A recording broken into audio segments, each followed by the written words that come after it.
Karena itu peristiwa dari Nabi Adam itu diberikan petunjuk kepada anak cucunya supaya kalau salah nanti seperti ini cara istighfarnya. Seperti ini cara kembalinya.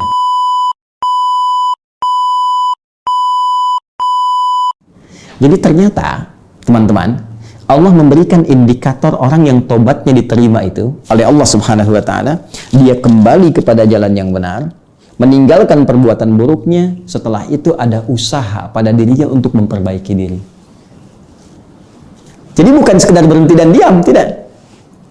Misal, mohon maaf, mata digunakan untuk menatap hal-hal yang haram. Gambar yang terbuka, tontonan yang tidak wajar, Anda ingin tobat. Dari mana caranya? Dari mana tahunya kita bertobat? Kembali kepada Al-Quran. Lihat petunjuknya. Pertama, tinggalkan. Jauhkan perangkat-perangkat ini. Serius kita. Kalau mau ninggalkan, perangkatnya jauhkan. Kalau di handphone, uninstall. Ya, sekali lagi, kalau di handphone, uninstall programnya. Jauhkan. Hapus. Kalau di TV, jauhkan. Kalau majalah, buang, bakar. Ya. Jauhkan. Dengan menjauhkan ini, dengan menghilangkan dari sekitaran kita, maka tidak ada peluang bagi setan untuk membawa kita kembali pada dunia gelap itu.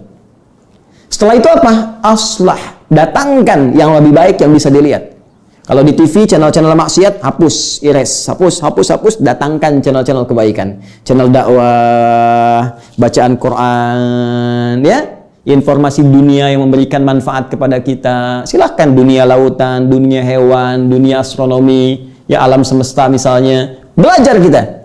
Belajar tafsir, belajar hadis, kumpulkan yang bermanfaat. Kalau ada yang soleh, kenapa cari yang salah? Jelas. Karena itu mata dibawa untuk menatap yang baik-baik. Ini yang disebut dengan aslah. Demikian turunannya sampai ke telinga, sampai ke mulut, sampai dengan ke ujung kaki. Nah sekarang, tugas kita sampai ke hari 24 ini. Sampai ke hari 24 kita berpijak di bumi dalam menjalani Ramadan ini.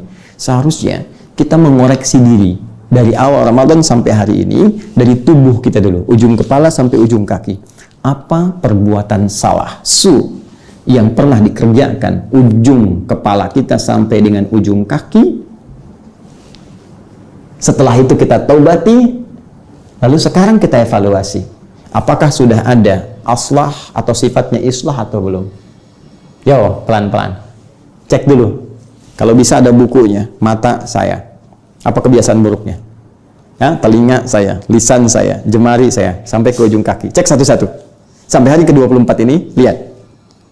Kalau belum sempurna, malam ini kita tangisi. Untuk mata dulu. Ya, kemudian kita berjanji kepada Allah, tinggalkan yang buruk-buruk, datangkan yang baik. Demikian pula selanjutnya, telinga, lisan, sampai ke ujung kaki. Yang paling menarik, ada cara, bahkan gambaran yang disampaikan oleh Al-Quran untuk praktek tentang koreksi diri ini. Masya Allah, Al-Quran itu luar biasa. Keterangannya ada, petunjuknya ada, contohnya ada, caranya pun diberikan juga. Yuk kita lihat. Bacaan zikir yang langsung disebutkan oleh Allah Subhanahu wa ta'ala dalam Al-Quran sebagai contoh dari amalan orang-orang soleh sebelum kita, khususnya dari kalangan para nabi. Saya ambil contoh misal, cara koreksi diri tentang perbuatan zalim. Ya, zulmun itu kan gelap, perbuatannya disebut dengan orangnya zalim, perbuatannya zulmun, zalama yazlimu, zulmun. Ya, fokus ini, Quran surah ke-7, Al-A'raf ayat 23. Masih ingat tadi ayatnya? Yang Quran surah 5 ayat 39? Faman taba min ba'di zulmihi. Siapa yang pengen jadi orang baik, jadi orang benar setelah dia berbuat zalim, zulmihi. Ya. Orangnya disebut zalim. Perbuatannya zalama, yazlimu, zalama. Kalau Anda ingin mengakui begini, ya Allah, saya berbuat zalim, maka Anda katakan, ya Allah, zalamtu. Ya, kalau Anda ingin memohon rahmat Allah, ya Allah, Engkau yang merawat saya, Engkau yang menghidupkan saya, Engkau yang mewafatkan saya, Engkau yang menyembuhkan saat sakit, ya Allah, segalanya bersumber darimu. Maka kalaupun saya salah, Engkau pasti akan mengampuni dosa saya. Anda sebut sifat Allah dengan rububiyahnya, perawatannya. Maka Anda katakan Rabbana. Karena itu dalam doa kita sering menyebutkan Rabbana. Rabbana, Rabbana, Rabbana. Rabbana atina fid dunya hasanah dan seterusnya. Maka kita katakan Rabbana. Rabbana. Untuk diri kita, Rabbi. Saya berbuat zalim, zalamtu. Ya. Zalama perbuatannya. Saya berbuat zalim, zalamtu. Baik. Tapi di rumah kan bukan sendirian. Kalau Anda anak, pasti ada ayah, ada ibu. Di mana ada anak ingin masuk surga sendirian, sementara ayah ibunya nggak ikut, pasti pengen bawa ayah ibunya. Kalau Anda orang tua, pasti pengen melibatkan anak-anaknya. Kalau Anda suami, pasti pengen istri juga ikut. Intinya, nggak mungkin kita masuk surga sendirian. Surga terlalu luas untuk kita sendiri. Ya, kita ingin ikutkan yang lain. Maka kalau kita ingin tarik suasana banyak itu ke dalam diri kita untuk bermohon kepada Allah, kita ganti kata gantinya dari tu menjadi na. Dhamirnya jadi na. Rabbana zalamna. Na.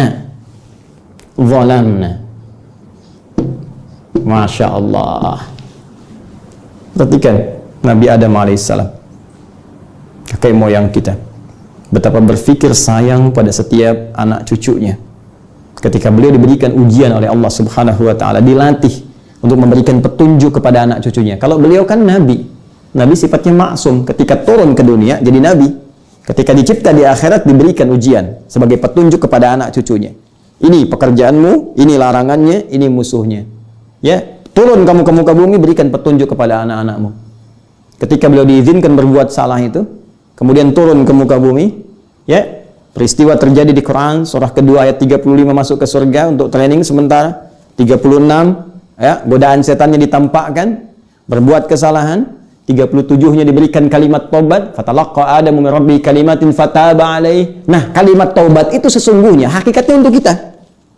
Ya, karena Nabi Adam itu nabi, kembali kepada Allah minta pasti diampuni, sifatnya kemudian maksum, tapi kita kan bukan nabi. Karena itu peristiwa dari Nabi Adam itu diberikan petunjuk kepada anak cucunya supaya kalau salah nanti seperti ini cara istighfarnya. Seperti ini cara kembalinya. Ya. Bagaimana caranya? Saking sayangnya Adam alaihissalam, beliau tidak mengatakan, padahal bisa beliau katakan begini, Rabbana zalamtu nafsi. Aku salah ya Allah. Istriku pun salah. Ya. Tapi beliau melihat peluang, boleh jadi akan ada anak cucuku terjebak oleh setan. Karena anak cucuku pun ketika turun nanti dari keturunan Adam alaihissalam, setan sudah berjanji akan menggoda mereka tanpa kecuali. Maka Adam katakan, Rabbana zalamna anfusana.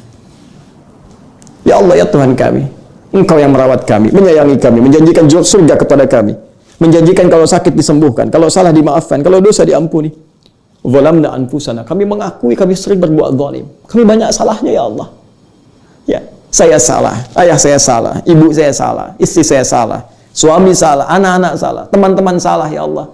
Karena itu ketika Anda menyebutkan kalimat zalamna, coba gambarkan siapa yang Anda kemudian ingin ikut sertakan. Apakah ayah Anda, ibunda, istri, anak-anak, ya, adik kakak kita, masukkan di situ. Zalamna anfusana. Ketika menyebut kalimat anfus, zalamna anfusana. Anfusana. Anfus jama dari kata nafas. Nafas itu kan diri kita, ini wakil dari tubuh kita. Nafas maknanya banyak sekali, bernafas, nafas, kumpulan tafujur dengan takwa, nafas. Diri ini pun seutuhnya nafas namanya dalam bahasa Arab. Ya, karena itu ini bagian pertama koreksi ketika Anda menyebutkan anfusana, cek mata, telinga, lisan sampai ke ujung kaki. Apa dosanya? Apa salahnya? Maka bangun sebetulnya di setiap malam Ramadan. Kalau bisa Anda kasih kurikulum malam pertama, saya ingin selesaikan dosa dengan orang tua. Bayangkan salahnya apa, minta ampun sama Allah. Kalau sudah wafat doakan, kalau masih hadir minta maaf, minta doa, minta kepada Allah, minta dan perbaiki. Setelah itu rubah sikap kita dengan cara yang lebih baik. Demi Allah saya katakan akan terjadi perubahan dalam hidup kita. Lalu kepada pasangan hidup, anak-anak, teman-teman, saudara-saudari kita, praktekkan ini. Dan yang paling dahsyat, kalimat ini langsung diturunkan oleh Al-Quran di surah ke-7 ayat 23. Paling kanan sebelah atas di mushaf. Rabbana zalamna anfusana wa illam taghfir lana wa tarhamna lanakunanna minal khasirin. Ya Allah, hanya Engkau yang mampu mengampuni dosa kami. Kalau enggak Engkau ampuni ya Allah. Kalau enggak Engkau ampuni, kami termasuk rugi. Kami akan menderita ya Allah. Sedangkan Engkau Tuhan yang penuh dengan nilai kasih. Engkau tidak mungkin membiarkan hamba-Mu menderita. Kami mohon ya Allah. Kalau dengan permohonan ini belum juga diampuni, dengan cara apa lagi kami memohon kepada-Mu ya Rabb? Ya. Ini di antara cara-cara yang sangat menarik. Karena itu, teman-teman sekalian, saya Adi Hidayat, di penghujung kultum Aku Suka ini, saya ingin mengajak kepada diri saya pribadi dan kita semua. Pertama, mari kita koreksi diri kita masing-masing sebagai apapun kita. Apakah di keluarga anak, suami, istri, ayah, ibu, kakek, nenek, saudara, saudari, atau dalam konteks yang lebih luas, dengan passion kita, ustadzkah, pejabatkah, rakyatkah, pedagangkah, pengusahakah, lihat diri kita, koreksi, karena mustahil ada manusia yang sempurna. Jangan pernah mencela pelaku maksiat yang ingin bertobat, karena mereka lebih dicintai oleh Allah Subhanahu wa Ta'ala dibandingkan dengan orang soleh yang tidak pernah merasa salah. Karena itu, waktu terbaik bagi kita saat Ramadan ini untuk bermohon, gunakan zikir terbaik yang dicontohkan Al-Quran untuk merasakan keadaan diri kita dan kembali kepada Allah sebelum kematian menjemput kita. Ada satu lagi yang paling dahsyat, Al-Quran memberi isyarat dengan zikir-zikir tertentu. Setelah kembali kepada Allah itu, maka orang-orang yang bermohon kepada Allah dijamin langsung oleh Al-Quran seketika permohonannya akan dikabulkan, permintaannya akan diberikan. Bahkan nanti ada di antara mereka yang belum bermohon kepada Allah, sudah diturunkan jawaban sesuai dengan kebutuhan dunianya dan kebaikan akhiratnya. Siapa mereka dan seperti apa narasi Al-Quran menjelaskan itu? Insya Allah kita akan bahas esok di hari ke-25 di bulan Ramadan dengan topik yang sangat spesial, rahasia terjawabnya doa dalam Al-Quran dan sunnah Rasulullah SAW. Demikian yang saya sampaikan, semoga bermanfaat. Selamat berbuka. Subhanakallahumma wa bihamdika, asyhadu an la ilaha illa anta, astaghfiruka wa atubu ilaik. Wa akhiru da'wana alhamdulillahi rabbil alamin. Assalamualaikum warahmatullahi wabarakatuh.